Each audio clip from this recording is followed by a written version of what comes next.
હું ડૉક્ટર પ્રતીક્ષા દેસાઈ અને હું પાયલ હોસ્પિટલની વન ઓફ ધ ડિરેક્ટર છું.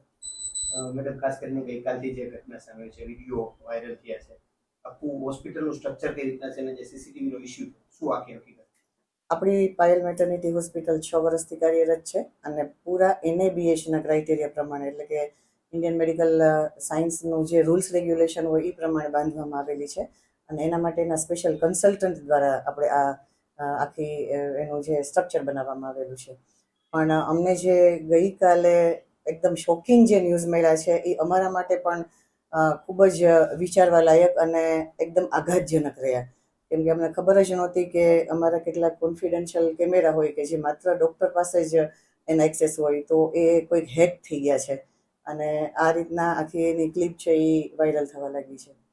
જે સીસીટીવી કેમેરો જ્યાં ઇન્સ્ટોલ કરવામાં આવ્યો હતો, એનું શું મુખ્ય ઉદ્દેશ હોય છે અને એનું કોઈ મોનિટરિંગ કઈ રીતે થતું હોય છે? જનરલી પાયલ હોસ્પિટલની અંદર જેટલા બી કેમેરા છે એમાં પેલો એમ એ હોય કે આપણે જે પેશન્ટ હોય એમનું ટ્રીટમેન્ટનું આખું સેક્શન છે એ ડૉક્ટરના મોનિટરિંગમાં આવે. અને બીજી વસ્તુ એ હોય છે કે એમના સેફટી માટે પણ આપણે પ્રિકોશન લેતા હોઈએ છીએ. પણ જે કેટલાક જે ખાસ કરીને આ ઇન્જેક્શન રૂમવાળો કેમેરો હતો એ માત્ર અને માત્ર ડૉક્ટર માટે અને ખાસ કરીને કેટલાક ઇન્જેક્શન અને કેટલીક ઓટી એટલે કે ઓપરેશનની મટીરિયલ હોય બહુ જ કોસ્ટલી હોય, તો એની ભૂતકાળમાં ખૂબ જ ચોરી થયેલી છે. તો એ ચોરી પકડવી બહુ જ મુશ્કેલ હોય, તો એના માટે એક એવો કેમેરો રાખવો પડે કે જે ડૉક્ટરની પાસે અથવા તો એડમિનિસ્ટ્રેશન પાસે જ હોય. તો એ પ્રકારનો એક કેમેરો આપણી પાસે પણ હોસ્પિટલમાં હતો.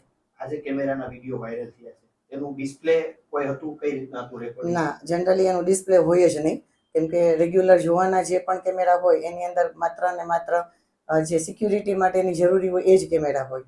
પણ ખાસ કરીને કોઈ કારણસર અમારું 2 મહિના પહેલાં જ અમારા બધાના મોબાઈલની અંદર જે 3 ડાયરેક્ટર છે તો એના અને એડમિન એના મોબાઈલની અંદર જે કેમેરા હતા એ બંધ થઈ ગયા. તો અમને ડાઉટ ગયો કે કેમ આજે ઓચિંતાના જ બંધ થઈ ગયા, કોઈ કંઈ પાસવર્ડ બદલાયો છે? તો એમાં પાછું લખાણ આવ્યું કે પાસવર્ડ ચેન્જ. તો તાત્કાલિક અમે જે એજન્સી છે અમારી કે જે સીસીટીવી મોનિટરિંગ કરે છે એમને બોલાવી, તો એમણે તરત જ એના બધા પાસવર્ડને બધું ચેન્જ કર્યું. પણ મને એવું લાગે છે કે એ જે ટાઈમ ગયો કદાચ એ 12 થી 24 કલાકનો ગાળો, ત્યારે કદાચ આ લોકોએ હેક કર્યો હોય, કેમ કે અમારે જે પ્રોબ્લેમ થયો એ અને આનું જે વિડીયોની ડેટ છે એ લગભગ સિમિલર છે. બેન, જે સીસીટીવી કેમેરો જે છે તે દૂર કરવામાં આવ્યો એની વાત છે, ખરેખર આ બાબતને લઈને શું હકીકત છે? શા માટે દૂર થયો? અમને કાંઈ ખબર જ નહોતી અને લગભગ 4:30ની આસપાસ અમારા એડમિનિસ્ટ્રેશનમાં મિલનભાઈ છે એના ઉપર ડાયરેક્ટ એક SCPનો ફોન આવ્યો ક્રાઇમ બ્રાન્ચમાંથી કે તમારી કંઈ વિડીયો વાયરલ થયા છે, તમારું કંઈ પણ આવું કંઈ ટીવીમાં આવે છે, એ શું તમારી જ હોસ્પિટલ છે? તો એ ખૂબ જ ગભરાઈ ગયા. એને એમ થયું કે અને એને એવું કીધું કે તમારા કંઈક હોસ્પિટલના કેમેરા હેક થઈ ગયા છે. તો એ એટલા બધા ગભરાઈ ગયા, તો એને ઝડપથી એ કેમેરાને ડરથી અને થોડુંક એમ કે ભાઈ વધારે એ વસ્તુ વાયરલ ના થાય, વધારે વસ્તુ હેકર છે એ લઈ ના લે, એટલા માટે એને તાત્કાલિક ધોરણે દૂર કર્યો. આ કેમેરો પહેલેથી જ ત્યાં ઇન્સ્ટોલ હતો કે પછી ચોરી થયા બાદ ઇન્સ્ટોલ કરવામાં આવ્યો? એટલે જનરલી આ જે કેમેરો હતો એ સિક્યુરિટી માટે હતો કે ભાઈ અહીંયા ઇન્જેક્શન ઉપર મોનિટરિંગ રહે, કોસ્ટલી વસ્તુ ઉપર મોનિટરિંગ રહે. એટલે એ પાછળથી લગાવ્યો હોય એવું ન હોય. જ્યારે પણ હોસ્પિટલનો સ્ટ્રક્ચર હોય ત્યારે કેટલાક કેમેરામાં આપણે ડિસ્કશન જનરલી કન્સલ્ટન્સી સાથે, ઇવન જે હાઈ ઓથોરિટી જે રૂલ્સ રેગ્યુલેશન ફોલો કરે છે એની સાથે બી થતી હોય. કોઈ ઉપર શંકા હોય આપને?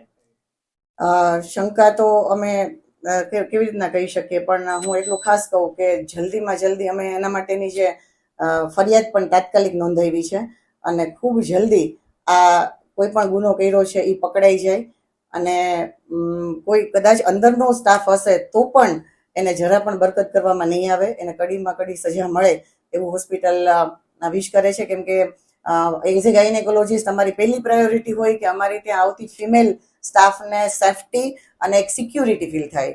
તો એના માટે અમે પૂરેપૂરી તકેદારી રાખવા માટે પહેલાં પણ કટિબદ્ધ હતા અને આજે પણ કટિબદ્ધ છીએ જ.